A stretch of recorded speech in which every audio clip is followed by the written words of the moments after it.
Hello बच्चों, let us see the question.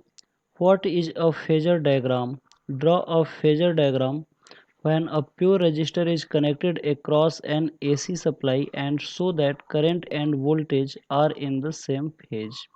Question ये कह रहा है कि फेजर डायग्राम क्या होता है और हमें एक फेजर डायग्राम ड्रॉ भी करना है जिसमें प्योर रेजिस्टिव सर्किट के लिए ड्रॉ करना है जिसमें वोल्टेज और करंट जो है वो सेम फेज में है। तो आइए देखते हैं इस क्वेश्चन का मेन की कॉन्सेप्ट क्या है और फिर इस क्वेश्चन को हम लोग अटेम्प्ट करेंगे। तो की कॉन्सेप्ट में हम लोग समझेंगे कि जो क्वेश्चन है वो किस कॉन्सेप्ट के ऊपर बेस्ड है। तो आप लोग देख सकते हैं यहाँ पे कि बात फेजर डायग्राम की हो रही है, यानी कि ये जो क्वेश्चन है वो फेजर डायग्राम के कॉन्सेप्ट के ऊपर बेस्ड है। यानी कि दिस क्वेश्चन इज बेस्ड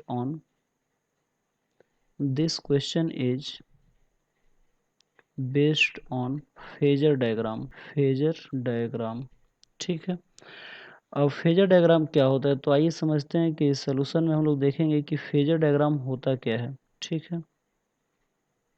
तो अगर हम फेजर डायग्राम की अगर हम बात करें तो फेजर डायग्राम एक रोटेटिंग वेक्टर होता है जिसमें हम लोग करंट और वोल्टेज जो कि एक स्केलर क्वांटिटी होता है उसको हम लोग वेक्टर मानते हैं, और जब वेक्टर मानेंगे तो एरो के द्वारा रिप्रेजेंट करते हैं और उसका जो लेंथ होता है वो मैग्नीट्यूड को बताता है और उसको एक रोटेटिंग वेक्टर के रूप में रिप्रेजेंट करते हैं। तो जो रोटेटिंग वेक्टर होता है उसी को हम लोग फेजर कहते हैं, और जब उसकी इंस्टेंटेनियस वैल्यू जो बताता है उसी को हम लोग फेजर डायग्राम कहते हैं। तो आइए इसका डिफिनीशन पहले नोट करते हैं और फिर इस चीज़ को हम लोग एक्सप्लेन करेंगे और इस कंडीशन के अंतर्गत एक फेजर डायग्राम बनाएंगे भी। यानी कि a diagram that represents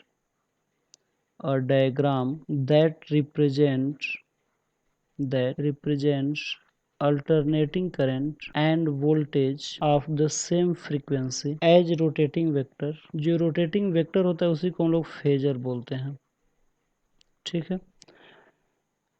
along with proper phase angle between them is called phasor diagram।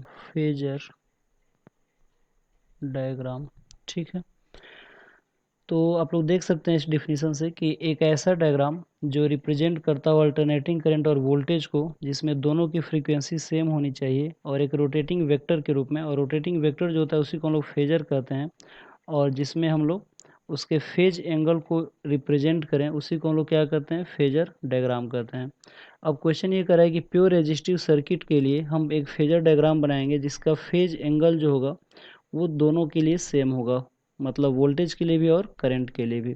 तो अगर हम बात करें फॉर प्योर रेजिस्टिव सर्किट, तो जब प्योर रेजिस्टिव सर्किट की बात करेंगे तो इसका जो करंट की वैल्यू होगा वो हो जाएगा I=I0 साइन ओमेगा टी। ठीक है, क्योंकि इसका जो वोल्टेज का फॉर्मूला होता है V=V0 साइन ओमेगा टी। तो जो साइन के आगे का जो एंगल होता है उसी को हम लोग फेज कहते हैं। तो जब हम इतना वोल्टेज अगर देते हैं किसी प्योर रेजिस्टिव सर्किट को तो यही हमें करंट के रूप में मिलता है, यानी कि दोनों का जो फेज एंगल है वो सेम होता है। इसका भी साइन ओमेगा टी होता है और इसका भी साइन ओमेगा टी होता है। ठीक है।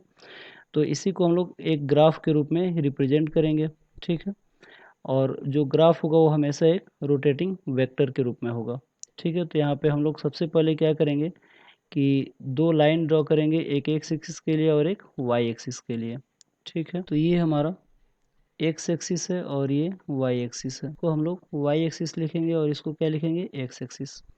तो अब आप लोग देख सकते हैं कि जो रोटेटिंग वेक्टर यानी कि फेजर डायग्राम होता है जब हम इसके अंतर्गत जब एंटी क्लॉकवाइज डायरेक्शन में चलते हैं तो ये हमारा फॉरवर्ड डायरेक्शन होता है, और जब क्लॉकवाइज डायरेक्शन में चलते हैं तो ये हमारा रिवर्स डायरेक्शन होता है। ठीक है। तो यहाँ से और एक एक्सिस से जो भी एंगल होता है, साइन के आगे का जो भी एंगल होता है उसको फेज एंगल कहा जाता है, और उसको हम लोग एक एक्सिस से रिप्रेजेंट करते हैं। तो अगर हम लोग इस साइन के लिए अगर यूज करें तो यहाँ पे हम लोग एक एक्सिस से जो भी एंगल बनाएंगे वो ही हमारा फेज एंगल कहलाएगा। ठीक है। तो इस क्वेश्चन के लिए हम लोग देख सकते हैं कि जो प्योर रेजिस्टिव सर्किट है उसमें साइन के साथ आई का कितना एंगल है, ओमेगा टी है, तो ये एंगल कितना हो जाएगा, ओमेगा टी। अब चूंकि वोल्टेज के लिए भी ओमेगा टी है तो वोल्टेज का जो मैग्नीट्यूड होता है वो हमेशा करंट से ज़्यादा होता है, क्योंकि वोल्टेज को जब हम किसी एक पर्टिकुलर रेजिस्टेंस से डिवाइड करते हैं तब करंट मिलता है। तो इसी लाइन को अगर हम लोग और अगर आगे बढ़ा दें थोड़ा सा, ठीक है, तो ये हमारा हो जाएगा V। ठीक है। तो इसी में हम लोग यहाँ तक इसको आई मान लेंगे और इसके आगे अगर बढ़ा देंगे तो भी हो जाएगा, और ये जो एंगल होगा एक्स एक्सिस से ये ओमेगा टी होगा, दोनों के लिए सेम होगा। तो यही इस क्वेश्चन का फेजर डायग्राम है। तो आई होप आप लोगों को क्वेश्चन समझ में आया होगा। Thank you very much, good luck.